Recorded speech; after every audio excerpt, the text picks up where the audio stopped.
안녕하세요. 섹시한 HR이라는 주제로 발표를 하게 된 브래드와 테드입니다. 저희는 애자일 세미나에서 HR 관련된 주제로 발표를 하는 게 과연 사람들의 관심을 끌 수 있을까 하는 고민을 굉장히 많이 했어요. 그래서 제목이라도 좀 자극적으로 하면 손님들이 많이 오지 않을까 했는데 역시 많은 분들이 낚여주신 것 같습니다. 감사합니다. 네, 저희는 인사팀 출신이거나 인사 관련된 일을 해본 사람들이 아닌 그저 평범한 개발자 출신입니다. 개발자를 위한 인력 운영을 해보자는 아주 단순한 생각으로 이 일을 하기 시작했고요. 그러던 중에 팀 내에 애자일 개발 조직이 생기면서 HR도 애자일하게 해보면 어떨까 하는 생각으로 다양한 시도를 하면서 실패와 개선을 거듭하고 있습니다. 그 과정에서 실패를 거듭하면서 삽질도 많이 했고요. 어려운 일도 많이 겪었지만 개발자들이 좋아하는 모습을 보면서 함께 행복하게 생활하고 있습니다. 저희는 오늘 이런 과정을 거치면서 저희가 깨닫게 된 HR 관련된 이야기를 해보려고 합니다. 섹시한 순서입니다. 왜 섹시한 HR인가? 애자일에 왜 HR이 필요한가? 섹시한 HR은 이런 거다. 대기업에서의 섹시한 HR, 마지막으로 제언을 드리도록 하겠습니다. 저희가 말하는 섹시한 HR이란 린 HR을 의미합니다. 군더더기 없는 깔끔한 HR을 의미하는 것이죠. 그럼 기존의 HR과는 무슨 차이가 있을까요? 프로세스, 통일성, 매니저 중심이 기존의 HR에서 강조하는 것들입니다. 물론 이러한 것들이 잘못됐다고 말씀드리는 것은 아닙니다. 조직이 커지면서 스피드와 효율성을 위해 나름 최적화시킨 방법들이고 이를 통해서 성공한 분야도 굉장히 많이 있습니다. 그럼 여기서 한 가지 질문을 드리도록 하겠습니다. 제가 수학을 아주 잘하고 거기서 좋은 성적을 얻었어요. 그렇다고 해서 그 공부법을 그대로 영어를 공부하는 데 적용하면 제가 과연 영어에서 좋은 성적을 얻을 수 있을까요? 수학은 수학에 맞는 방법이 있고 영어는 영어에 맞는 방법이 있습니다. 린 HR은 소프트웨어 산업에 적합한 HR입니다. 프로세스가 아닌 일관성을 중요하게 생각하고 실행에 기반한 현장 중심의 HR입니다. 두 가지 중에서 어떤 것이 애자일을 위한 것일까요? HR의 고객은 개발자입니다. 너무나 당연한 것이지만 현실은 그렇지 않죠. 여기 계신 분들도 많이 느끼실 거라 생각합니다. 저희는 HR의 본질인 개발자에게 도움이 되는 것을 목표로 하고 있습니다. 빠르게 변화하는 소프트웨어 산업에서 개발자에게 도움이 되기 위해서는 HR도 빠르게 변화하고 움직여야 하며 그 결과와 진행사항을 즉각 공유해 주어야 합니다. 즉, 섹시한 HR의 핵심은 빠른 피드백과 일관성 있는 의사결정을 저희의 고객인 개발자에게 전달해주는 것입니다. 여기서 한 가지 강조하고 싶은 것이 일관성입니다. 두 가지 종류의 문이 있습니다. 첫 번째 문은 그냥 가도 오른쪽으로 열릴 것 같습니다. 두 번째 문은 고민이 되긴 하지만 양쪽으로 열릴 것 같죠. 하지만 이 문은 둘 다 오른쪽으로 열리는 문입니다. 두 번째 문은 디자인의 통일성을 위해서 불필요하게 미는 쪽에 손잡이를 달아놓은 거예요. 통일성이라는 어떻게 보면 비효율적인 부분을 위해서 직관을 포기하고 비용을 증가시킨 것입니다. 저희가 말하는 일관성이란 개발자에게 필요한 개발 도구를 지급하는 것이지 특정 회사의 노트북을 일괄적으로 지급하는 것이 아닙니다. 즉, 개발자에게 필요한 것을 제공한다는 원칙의 일관성을 지키는 것이지 개발자의 필요성은 생각하지 않고 시스템적인 편의를 위해 몇 개의 표준화된 제품으로 통일하는 것을 말하는 것이 아닙니다. 그러면 이렇게 빠른 의사결정과 피드백을 주려면 어떤 조건이 필요할까요? 가장 중요한 부분은 해당 조직에서 의사결정을 하는데 몇 단계의 레이어가 존재하느냐입니다. 두 조직은 현재 동일하게 1단계의 레이어를 가지고 있습니다. 하지만 조직이 커지면서 왼쪽의 조직은 레이어가 증가하지 않지만 오른쪽의 조직은 레이어가 증가하고 있습니다. 여러분의 효과가 결정되는 데까지 걸리는 시간이 어느 조직이 짧을까요? 그리고 레이어가 증가한다는 것은 이러한 일이 발생할 확률도 증가하는 것입니다. 또 꿀장군이 시간이 지나면서 동푸나무가 되는 것이죠. 즉, 레이어가 증가하면 커뮤니케이션 오류가 발생할 확률도 증가하는 것입니다.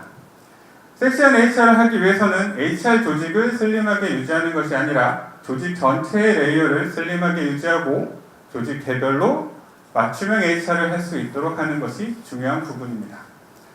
이에 대해서는 뒤에서 자세히 설명드리도록 하겠습니다. 지금까지 섹시한 HR이 무엇인지에 대해서 대략적으로 설명을 드렸습니다. 여기까지 이야기를 들으면 지금 많은 분들이 멍한 표정을 짓고 계신데요. 니들이 무슨 얘기를 하고 싶은지는 알겠어. 그런데 그게 에자일하고 무슨 관계가 있는 거지? 그냥 에자일스럽게 개발만 잘하면 되는 건데 왜 자꾸 HR을 얘기하는 거지? 라는 표정으로 앉아 계세요. 지금부터는 에자일을 하는데 왜 HR이 필요한지에 대해서 설명드리도록 하겠습니다. 자, 지금부터 흔한 에자일 도입 사례를 보여드리도록 하겠습니다. 어느 날 회사의 높은 양반이 해외 출장에서 에자일이라는 말을 듣고 돌아오게 됩니다. 이분은 출장에서 복귀하고 회사를 생각하는 순수한 마음으로 우리도 에자일을 하자 라고 선언을 합니다. 그럼 담당자는 에자일이 뭔지는 모르지만 상사가 시켰으니까 일단 에자일에 대해서 공부를 하기 시작하죠. 그런데 이게 책상에 앉아서 알 수 있는 게 아니에요. 그래서 담당자들은 회의를 통해서 우리 실리콘밸리에 개발자를 보내보자 라고 생각을 합니다. 근데 또 누구를 보내야 될지 또 고민이 돼요. 그래서 현장에 OPD 1급인 개발자를 뽑아달라고 요청을 합니다. 개발로 한창 바쁜 현장에서는 영어가 OPD 1급이지만 개발이 잘 되지 않는, 즉 며칠 빠져도 팀의 개발 일정에 전혀 문제가 되지 않는 인력을 선발해서 보내게 됩니다. 문제는 이 선발된 인력도 에자일이 뭔지 잘 몰라요. 근데 해외 출장 보내주겠다고 하니까 좋다고 갑니다. 이 선발된 인력은 단기 파견을 가서 선진사 트레이닝을 받으며 새로운 세상에 눈을 뜨고 열심히 배워서 우리 회사에도 에자일을 전파하겠다는 의지를 불태우게 됩니다. 파견 갔던 인력들이 돌아와서 의기가 충만해서 내부 프로젝트를 기획하고 이 사람들을 트레이닝하기 시작합니다. 하지만 이들이 확인할 수 있는 것은 에자일은 국내 실정과 맞지 않는다는 것이며 주변의 사람들은 우리를 도와주지 않고 이 회사는 변화할 가능성이 없다는 사실입니다. 그리고 결국 에자일은 소수의 사람들의 기억 속에서 아름다운 추억으로 사라지게 됩니다.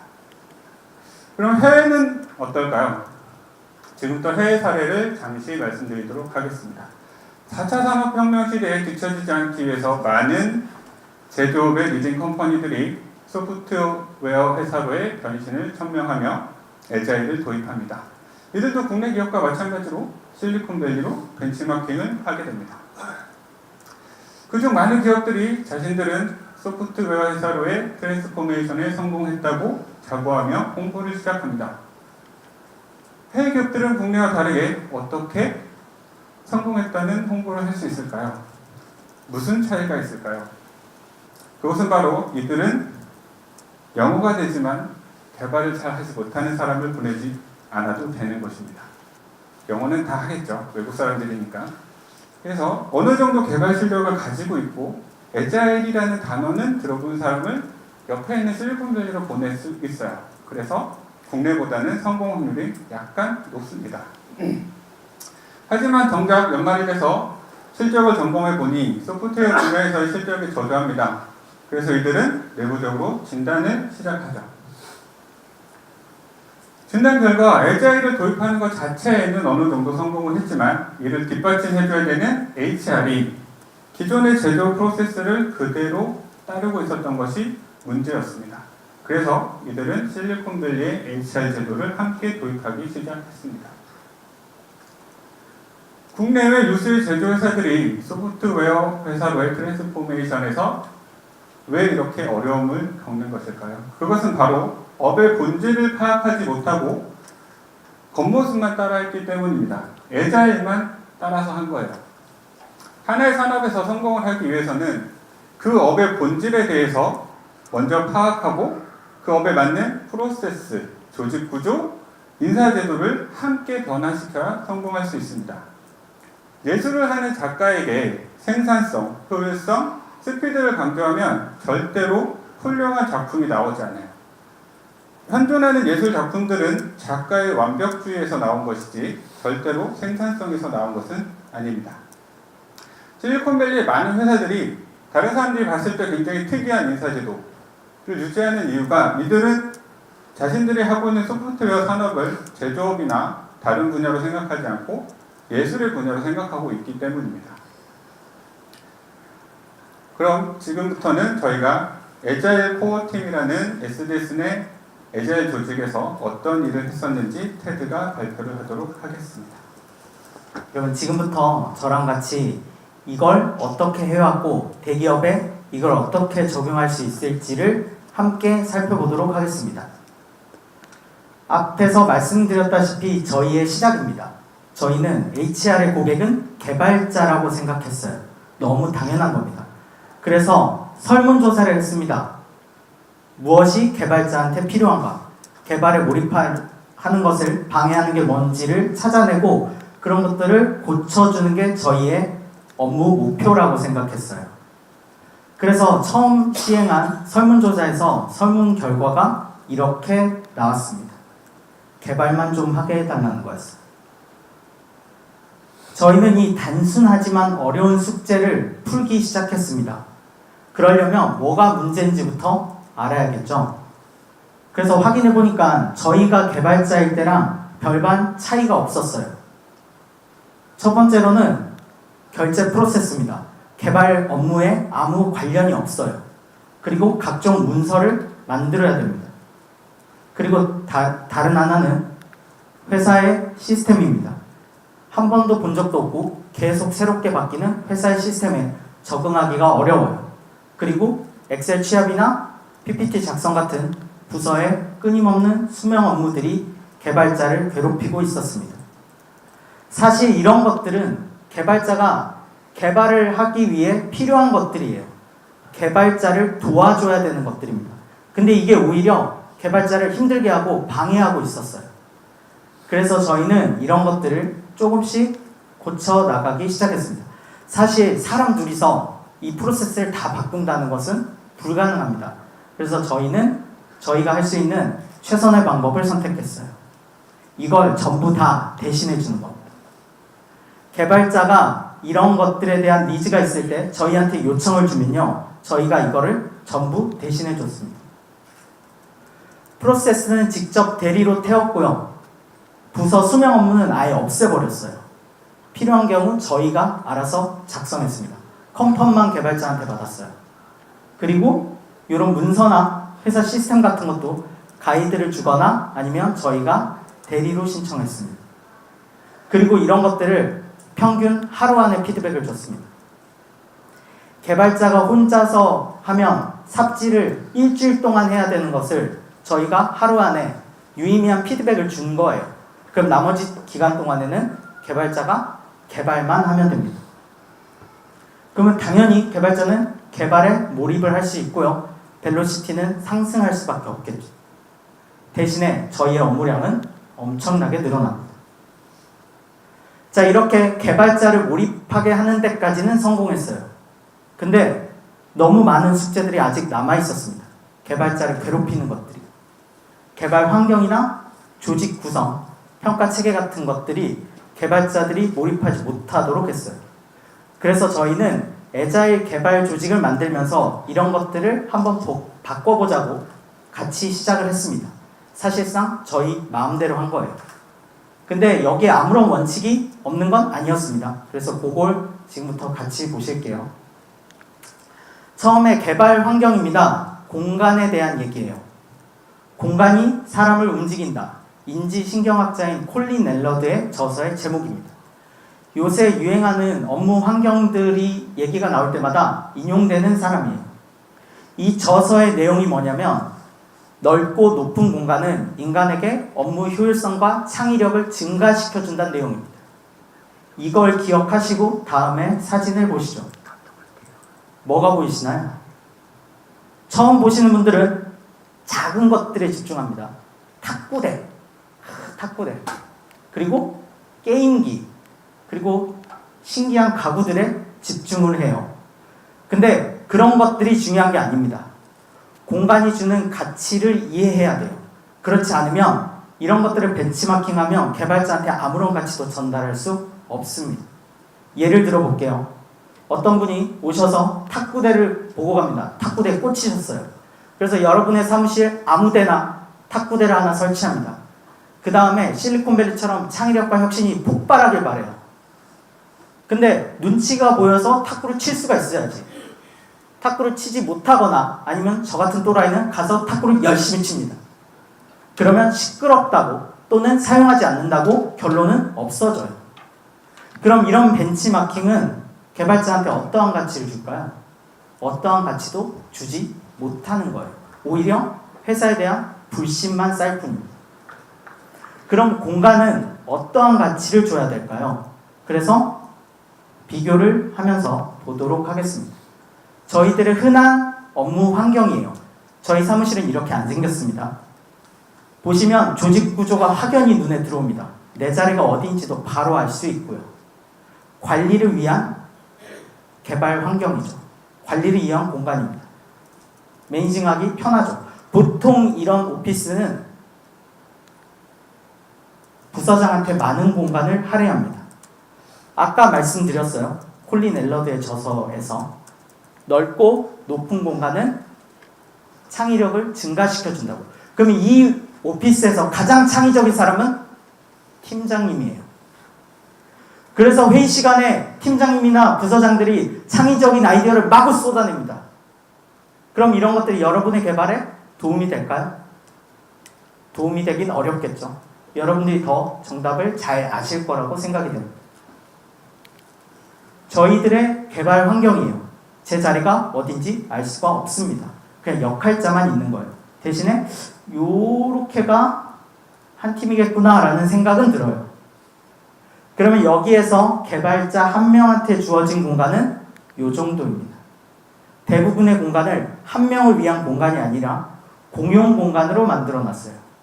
개발자가 자리에서 저쪽 휴게 공간으로 이동해서 일을 하거나 자기만의 회의실을 만들어도 그 누구도 뭐라 하지 않습니다. 공간에 대한 자유도가 높은 거예요. 그리고 옆 사람과 이야기하기도 편하죠. 나를 감시하는 사람이 없으니까요.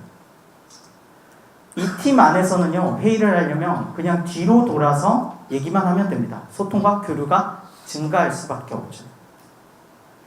그럼 이런 공간을 만드는데 얼마가 들었을까요? 여러분들이 오늘 구입하신 티켓이 55,000원입니다. 여기 오신 분들이 400명이에요. 그 정도 돈이면 이 공간 만들 수 있어요. 회사 돈 3,000만 원 미만이면 이런 창의적인 공간을 만들 수 있습니다. 저희가 한 거는 굉장히 심플했어요. 파티션 다 날려버리고요. 벽을 다 부쉈습니다. 그리고 나서 책상만 재배치한 거예요. 그리고 나머지 공간들은 기존에 있던 집기류를 전부 다 재사용해서 갖다 썼을 뿐입니다. 요 정도만 해도 신기한 가구나 많은 돈을 들이지 않아도 요 정도만 해도 창의적인 공간을 개발자한테 제공할 수 있다는 거예요. 공간이 주는 철학이나 가치가 훨씬 더 중요하다는 얘기입니다. 그럼 어떤 철학을 가지고 있는지 한번 정리해서 보도록 하겠습니다. 보통의 실리콘밸리의 개발 환경들은요, 이런 철학들을 가지고 있어요. 개방적이고 천장이 높습니다. 그리고 개발자가 마음대로 커스터마이징 할 수 있어요. 책상을 옮기거나 자유롭게 움직일 수 있습니다. 그리고 자리 이석이 자유롭죠. 쉬는 공간이 있고요. 게임할 공간이 있습니다. 그런 것들이 개발자한테 어떤 효과를 주냐면요. 이런 효과를 줘요. 교류와 소통이 증가하는 거예요. 팀 간, 팀 내 교류와 소통이 증가합니다. 그러면 이 개발팀은요. 창의적인 팀이 돼요. 개인의 창의력이 아닙니다. 개발팀이 창의적인 팀이 되는 거예요. 교류와 소통이 증가하니까. 그럼 이런 창의적인 팀이 몰입을 하면 혁신이 일어나게 돼요. 그게 바로 IT의 성과로 이어집니다. 이게 바로 IT업의 효율성과 생산성이란 거예요. 회사에서 위에서 어떤 분이 혁신하라고 막 외칩니다. 그런다고 이루어지는 게 아니에요, 혁신은. 이런 공간을 만들어 놓고요. 개발자가 교류하고 소통하면서 창의적으로 혁신을 이루어내는 거예요. 개발자가 스스로 만들어내는 겁니다. 명령한다고 되는 게 아니에요. 그러면 개발자한테는 이런 걸 안 알려줘도 됩니다. 개발자는 그냥 교류와 소통만 많이 하면 돼요. 그러면 이런 일관성을 가지고 교류와 소통을 증가시키기 위해서 조직 문화도 바꿨습니다. 기존의 조직 문화입니다. 보통 수직적이고 폐쇄적이죠. 윗사람 말을 잘 듣는 게 미덕이고요. 정보는 의사결정권자, 부서장 혹은 파트장 위주로만 공유됩니다. 관리를 위한 조직이죠. 이런 조직에서는 스티브 잡스도 시키는 것만 해야 됩니다. 다른 말을 했다가는 혼나요.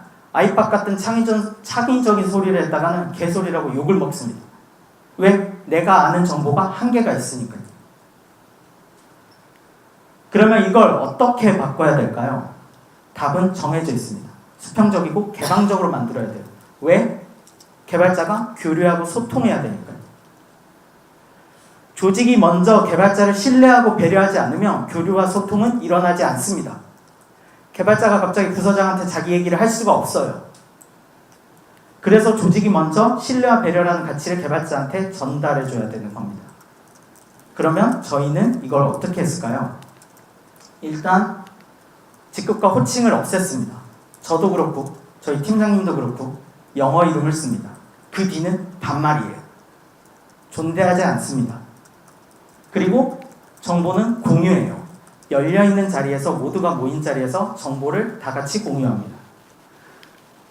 그리고 개발자들이 스스로 의사결정할 수 있도록 해요. 그리고 이런 것들을 저희가 배려하고 신뢰합니다. 이렇게 해야지 교류와 소통이 시작되는 거예요. 갑자기 폭발적으로 증가하지는 않습니다. 이게 시작인 거예요. 그러면 저희의 조직 문화는 어떨까요? 이렇게 정리할 수 있습니다. 저희는 휴가 사용할 때 너 어디가? 너 일은 다 했어? 파트장이랑 얘기는 했니? 이런 말을 하지 않아요. 그냥 바로 잘 갔다 오라고 결제를 해줍니다. 이게 뭐냐? 조직이 얼마나 개인을 신뢰하고 있는지를 나타내 주는 겁니다. 그러면 개인은 조직을 얼마나 신뢰하고 있을까요? 조금 민감한 부분일 수도 있긴 한데 저희는 이직을 할 때 시스템에서 뒤통수를 맞지 않습니다. 미리 말을 해줘요. 저 다른 데 합격한 것 같다고. 그랬을 때 저희는 진심으로 이직 상담을 해줍니다. 지난주에도 2명 정도 한 것 같아요. 이게 개인이 조직을 얼마나 신뢰하는가예요. 그러면 다음으로 평가를 보겠습니다. 여러분들의 평가는 어떠신가요?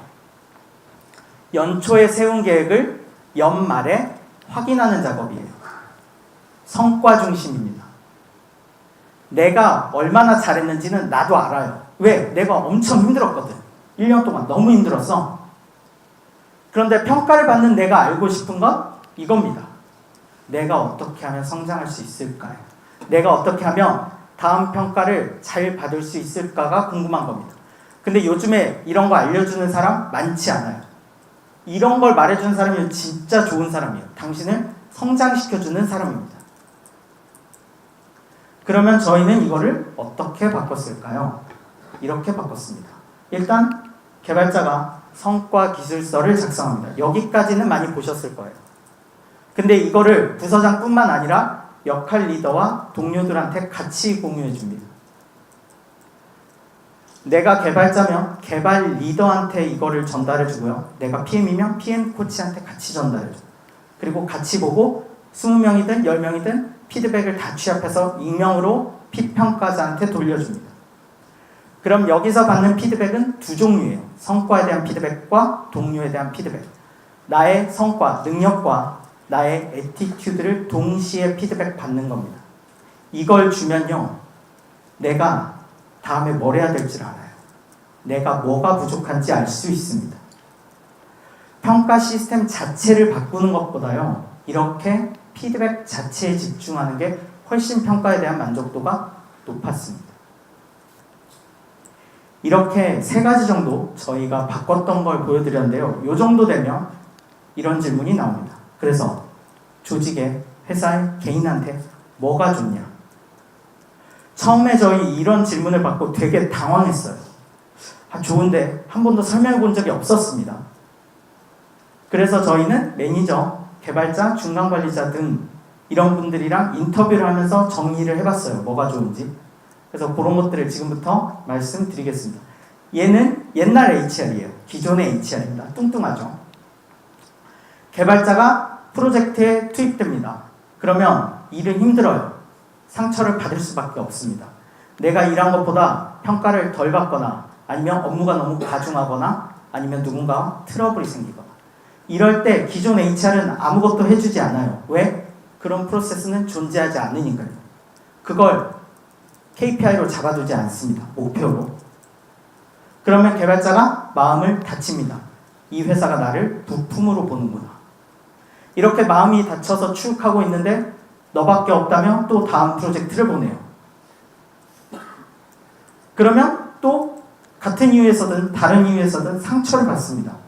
똑같이 치유해주진 않아요. 케어는 없습니다. 후에 프로세스가 없으니까요. 그러면 개발자는 상처를 한 번 더 받고 완전히 마음이 떠나는 거예요. 그럼 이런 악순환이 반복되면요, 개발자가 성공하게 돼요. 이직에 성공하게 됩니다. 떠나버려요. 내가 여기 있을 이유가 없습니다. 성장하지 못하고 있거든요. 그러면 프로젝트 중간에 개발자가 나가든 프로젝트 경험이 쌓인 개발자가 회사를 떠나든 결론은 하나예요. 성과가 떨어집니다. 회사에. 왜? 공수가 많이 들고요. 러닝커브도 많이 드니까요. 그런데 이런 걸 상위 매니저가 HR 담당자한테 막 뭐라 합니다. 너 왜 얘 퇴직하는지 몰랐냐고. 근데 기존의 HR은 잘못한 게 없어요. 왜? 있는 프로세스를 그대로 다 했거든요. 시키는 건 다 했습니다. 오히려 떠나는 개발자가 이상하다고 생각해요. 왜 떠나지? 이 좋은 회사를. 이렇게 악순환이 반복되는 겁니다. 그러면 저희의 섹시한 HR을 한번 보겠습니다. 똑같이 개발자가 프로젝트에 투입됩니다. 일은 똑같이 힘들어요. 상처를 받아요. 근데 저희는 여기서 현장 방문을 하거나 면담을 통해 문제가 무엇인지 확인하고 도와줍니다. 이게 해결이 되느냐 안 되느냐는 중요한 게 아니에요. 개발자한테 신뢰를 주는 것 뿐입니다. 아, 내가 넘어져도 도와주는 사람이 있구나. 그리고 나서 업무가 많았으면 휴가를 보내주거나 교육 등을 통해서 충분히 준비가 된 다음에 다음 프로젝트에 투입됩니다. 그래도 일은 힘들어요. 또 상처를 받습니다. 그럴 때마다 저희가 가서 케어를 해주죠. 그럼 회사에 대한 신뢰가 어느 정도 증가합니다. 이 정도 되면 개발자한테 회복 탄력성이란 게 생깁니다. 내가 웬만큼 일을 해도 웬만한 업무의 하중으로는 상처를 받지 않아요. 그래서 업무에 더 몰입할 수 있습니다. 이 정도 되면요, 제가 면담을 가도 저한테 밥 먹었냐고 물어봐요. 오히려 농담을 합니다. 그 정도로 튼튼한 개발자가 되는 거예요. 그런 개발자들이 계속해서 프로젝트를 뛰면서 몰입을 하는 거예요. 그래서 저희는 그때마다 가서 필요한 게 없는지, 도와줄 게 없는지 계속 확인합니다. 그럼 이런 선순환들이 이루어지면요, 개발자가 성장해요. 그리고 이 성장한 개발자가 좋은 조직 문화, 좋은 개발 환경이랑 만나면 그레이트한 개발자가 되는 거예요. 어떤 개발자? 주변에 소통과 교류를 일으키는, 창의력을 일으키는 개발자가 됩니다.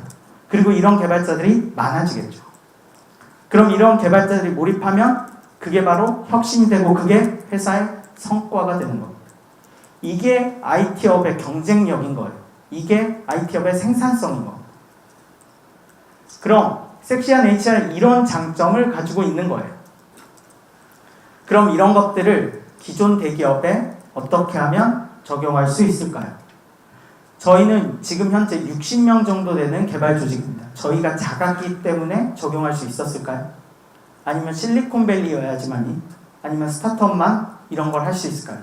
그래서 이런 것들을 지금부터 알아보도록 하겠습니다. 먼저 대기업에서 왜 못하고 있는지부터 알아야겠죠. 한국에 있는 대부분의 대기업은 제조업 기반이었어요. 제조업과 함께 성장했습니다. 그러면 제조업에서 중요한 건 제품이에요. 제품을 얼마나 빨리 만들어내느냐가 매출에 직결됩니다. 당연히 생산성과 효율성이 중요하겠죠. 많이 찍어내야 되는 걸 똑같이 표준화해야 되니까 매뉴얼화된 프로세스가 중요합니다. 공장이 새로 생겨도 빠르게 많은 양을 똑같은 품질로 찍어내야 되니까요. 근데 업이 소프트웨어로 바뀌었어요. 그때도 이 매뉴얼화된 프로세스가 생산성과 효율성을 가져다 줄 수 있을까요?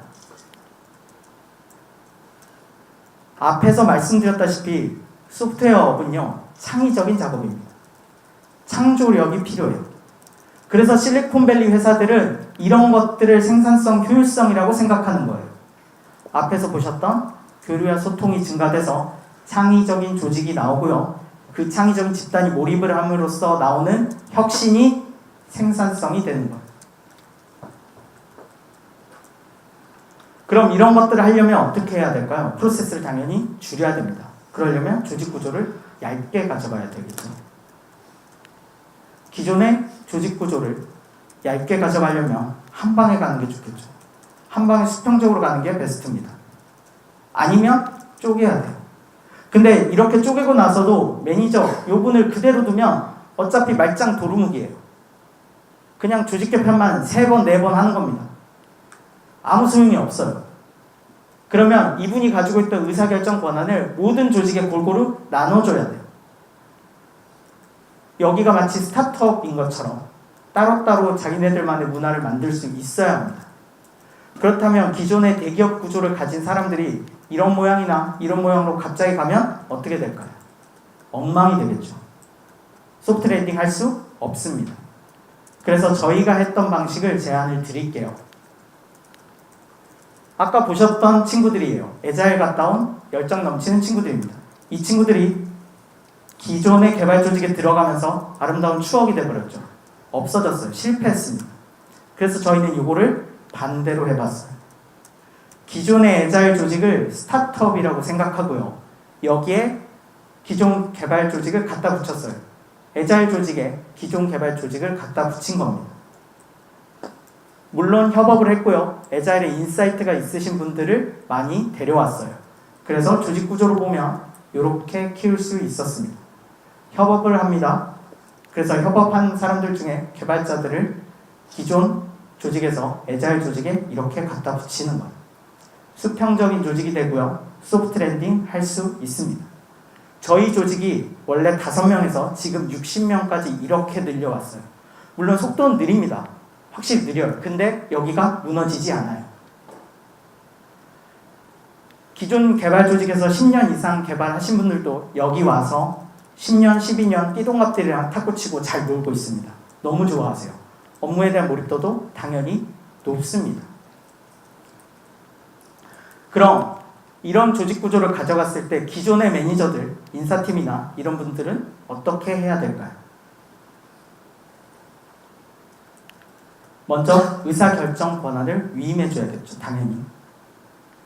이런 스타트업 같은 작은 조직들을 통일성이라는 잣대로 들이대기 시작하면 다 망하는 거예요. 각각 조직의 특성을 맞는 것들을 스스로 만들 수 있어야 됩니다. 그리고 그런 것들을 코칭해줘야 돼요. 관리, 감독, 감시 그런 게 아니라요. 코칭을 해줘야 된다는 뜻입니다. 만약에 관리, 감독, 감시할 거면요. 이게 없는 게 나아요. 인사팀이나 이런 것들이 없는 게 낫습니다. 차라리 여기에서 알아서 할 수 있도록. 그 다음에 필요한 것들은 이 작은 조직에서 스스로 어떤 것들을 만들어내지 못할 때 이쪽 HR에서 이런 것들을 기획을 해줘야 돼요. 조직 문화 그리고 개발 환경들에 대해서 도움을 줄 수 있어야 됩니다. 지금의 HR보다 훨씬 더 소프트웨어업에 충실해야 되고요. 그리고 인사적으로도 더 전문가가 되어야 하는 거죠. 그래서 여기까지가 제가 준비한 내용이고요. 이 다음부터는 브래드가 다시 나와서 결론에 대해서 말씀드리겠습니다. 네, 자꾸 발표자를 바꿔서 혼선을 드린 것 같습니다. 네. 잠깐 짧은 재미있는 테트리스 영상 하나 보여드릴게요.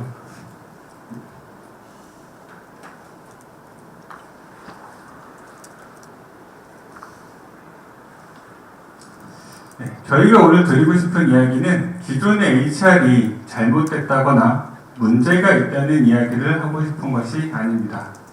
소프트웨어 산업에서 성공하기 위해서 HR이 얼마나 중요한지에 대해서 말씀드리고 싶습니다. MS의 잃어버린 10년이라는 기사입니다. 저희가 이 일을 하면서 저희한테 가장 큰 인사이트를 줬던 기사인데요. MS는 초창기 IT 산업의 부흥기를 이끌었던 리딩 컴퍼니였습니다. 하지만 회사가 커지면서 관리에 어려움을 느끼기 시작했죠.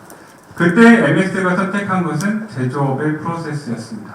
그 중에서도 평가 제도를 제조업에서 하는 그대로 받아들였습니다. 이 제너럴 일렉트릭에서 만들었던 그 10% 하이룰이라는 것을 벤치마킹해서 스택 랭킹을 만들었어요. 내부 경쟁을 엄청 심하게 강화시켰습니다. 이게 처음의 의도는 내부 경쟁을 통해서 외부 경쟁자를 이길 수 있다고 생각했지만 현실은 내부에서 서로 발목만 잡는 일이 발생했죠. 그래서 MS는 최근에 이러한 잘못을 스스로 인정하고 소프트웨어 산업에 적합한 인사제도를 다시 도입하기 시작했습니다. 평가 제도를 말씀드린 건 그냥 단편적인 하나의 예시고요. 평가를 포함한 HR이 회사에 어떠한 영향을 주는지 알려주는 대표적인 사례가 MS라고 생각을 합니다. 세탁기를 잘 만들던 회사는 TV도 잘 만들 수 있어요. TV를 잘 만들던 회사는 에어컨도 잘 만들 수 있습니다. 제품은 다르지만 같은 제조업이기 때문이에요. 공정만 몇 개 바꾸면 기존의 1등 DNA를 그대로 심을 수 있습니다.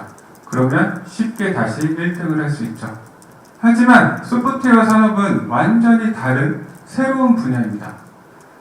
아마존이나 페이스북, 구글이 기존의 프로세스를 따르지 않고 그들만의 새로운 가치를 부여한 인사제도를 만든 이유는 이들은 소프트웨어 산업을 창의적인 산업이라고 정의하고 거기에 적합한 인사제도를 만들어 나간 거예요.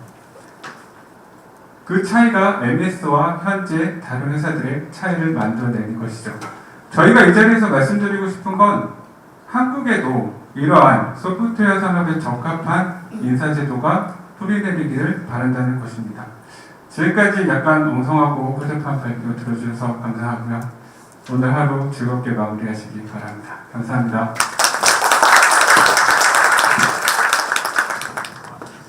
아까 전에 그 발표 자료에서 이렇게 60명이 이렇게 별 모양처럼 지금처럼 5명에서 60명으로 늘어나면서 이제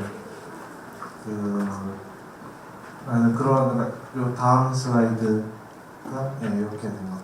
여기에서 어떻게 보면 이게 수평적인 구조를 말하는 건가요? 아니면은 이게 여러 개의 셀로 이렇게 나눠지고 그 권한이 다 각각 나눠지고 그렇게 된 건가요? 왜냐하면 지금 저 그림을 봐서는 어떤 한 명의 그 관리자나 그런 사람이 60명을 관리하는 것처럼 보이거든요.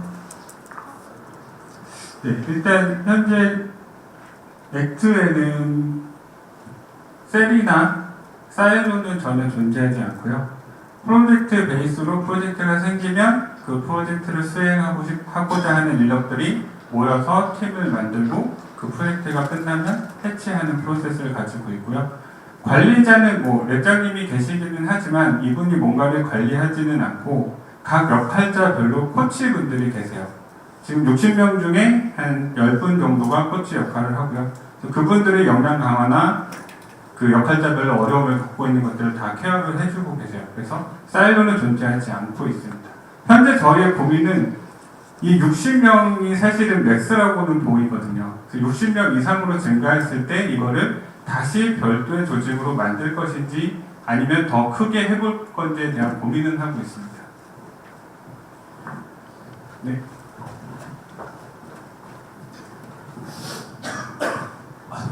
발표 잘 들었습니다. 한 가지 좀 궁금한 게 있는데요. 지금 이제 HR이 굉장히 그 애자일하게 팀에 많이 좀 지원을 하신 것 같아요. 다른 데에서 드물게요. 그래서 근데 그 HR이 저렇게 이제 아까 인상적 깊었던 게 개발자들을 많이 지원을 하게 되면 그 리소스가 좀 많이 필요할 것 같은데 그게 약간 좀 전사적으로 확대하기가 좀 어렵지 않아요. 그 HR 인력이 지금보다 더 많아져야 되잖아요. 그래서 개발 인력이 여러 가지 잡무들을 도와주려고 하면 그런 것들은 어떻게 이렇게 해결하시고 있는 건지 좀 궁금합니다. 일단 저희가 일이 많은 건 사실인데요. 저희의 궁극적인 목표는 저희 자리를 없애는 거예요. 개발자가 스스로 할 수 있도록 프로세스를 줄여놓으면요, 저희는 더 이상 필요하지 않겠죠. 그래서 지금은 저희가 힘들지만 저희가 계속적으로 지속적으로 바꿔나가면 충분히 저희가 적은 숫자로도 개발자들을 풀리 지원할 수 있다고 생각이 됩니다. 예.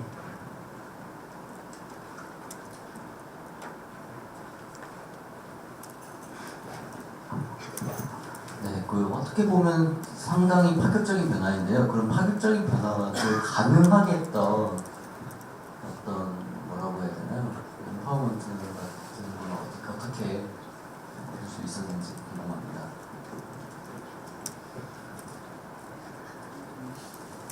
지금 저희가 이러한 일을 할 수 있도록 권한을 누가 주셨냐고 물어보시는 것 같은데요. 굉장히 어려운 질문이기는 한데, 그러니까 사실은 더 많은 일들을 하고 싶기는 했었어요. 그런데 이제 회사라는 조직에서 저희가 마음대로 다 바꿀 수는 없는 거기 때문에 저희는 회사의 프로세스나 규정이나 제도를 어긴 적은 없습니다. 그 안에서 저희가 최대한 할 수 있는 유도리를 드린 거예요. 사실 결제 프로세스나 고용량비를 대신 지급해주는 건 회사 규정에 어긋나진 않아요. 그런 것들을 저희가 대신 해준 거지 회사 규정까지 어겨가면서 프로세스를 다 어기고 하지는 않았어요. 그게 약간 현재 어려운 점이기는 하고요. 그리고 이렇게 저희가 사실은 스텝이라는 직무가 굉장히 수명업도 많고 보고서도 써야 되고 여러 가지 잡무들이 더 많은데 이걸 할 수 있었던 거는 사실 여기 어딘가 앉아 계신 저희 팀장님께서 보고서를 스스로 다 써주셨기 때문이고요. 사실 쉽지 않은 작업이었습니다.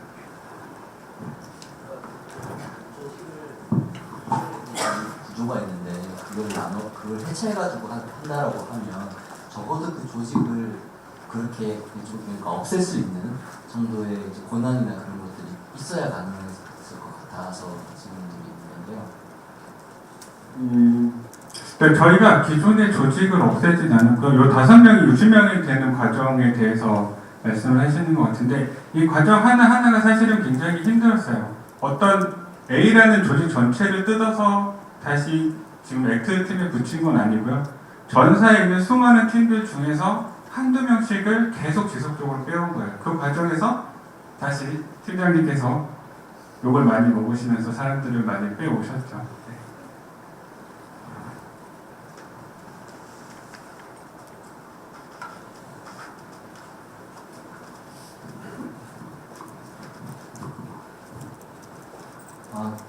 아까 호칭을 영어 이름으로 다 바꾸시고 존대하지 않고 반말한다고 하셨잖아요.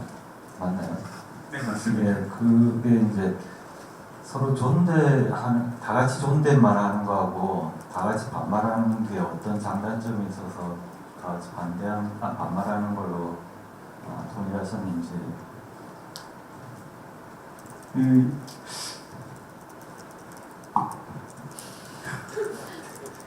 크게 생각해보지 않은 질문이라서 괜찮습니다.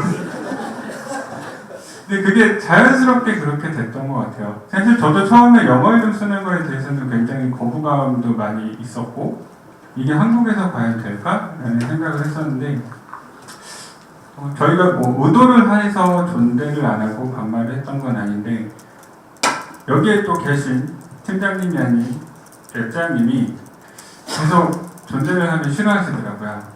그래서 야, 밥 먹었어? 이러니까 오히려 좋아하셔서 그게 그냥 자연스럽게 분위기가 된 것 같아요.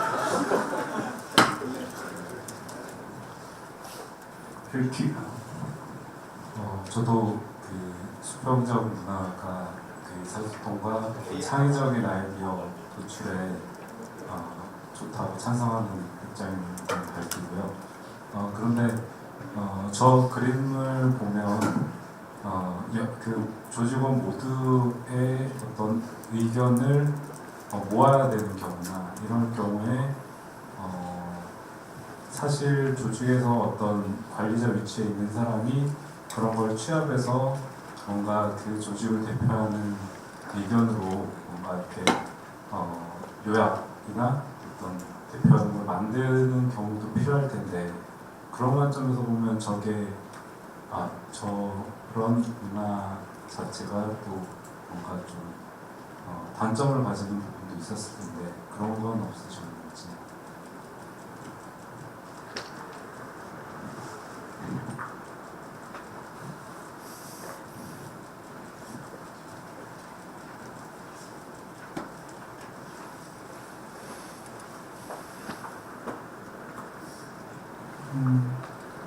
일단 뭐 하나의 통일된 의견을 만들 때 그게 오히려 효율적이지 않을 수 있다라는 질문이신 거죠.